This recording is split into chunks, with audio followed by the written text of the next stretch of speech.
আসসালামু আলাইকুম প্রিয় দর্শক, কাছের দূরের বন্ধু সবাইকে জানাই আমার পক্ষ থেকে আন্তরিক শুভেচ্ছা ও অভিনন্দন। আজকে অনেক প্রাক্রান্ত মান নিয়ে আজকের ভিডিওটা করতেছি, কারণ যার জন্য অনেক কষ্ট করছে বাংলাদেশের সকল কন্টেন্ট ক্রিয়েটর, তরসব বিলাল বলেন, রাব্বি ভাই বলেন, যে যার মতো করে পারছে সামনে অগ্রসর করে ক্যান্সার রোগী আবু সাইদকে বাঁচাতে চেষ্টা করছে, কিন্তু কালকে রাত্রে উনি মারা গেছে। আজকে দুপুর 2টায় জানাজা হয়েছে, কিন্তু আমি কক্সবাজার থেকে তার আত্মার মাগফিরাত ছাড়া আর কিছু করতে পারলাম না। কারণ আমি বলবো যে তরসব বেলাল যে এত মানবিক হলেও আজকের ওর এই দিনে রাব্বি আর তরসব বেলাল যদি পাশাপাশি থাকো, কিন্তু আজকের এই দিন ওনার একদম কাছে থাকার প্রয়োজন ছিল।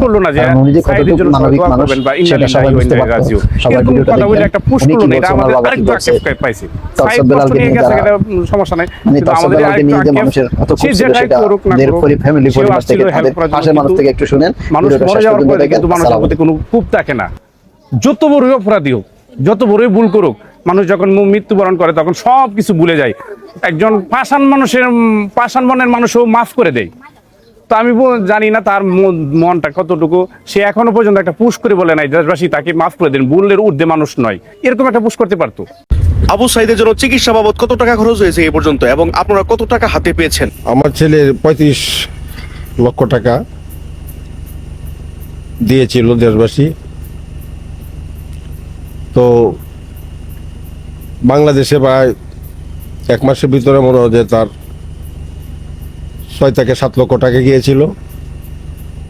আর দিল্লি অ্যাবলুতে 6 দিনে মনে হয় যে 20-এর প্লাস এই টাকাগুলো খরচ হয়েছে।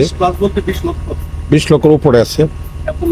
জি, আমাদের একটু বলবেন এই যাবৎ কত টাকা খরচ হয়েছে টোটাল? প্রায় 30-এর কাছাকাছি।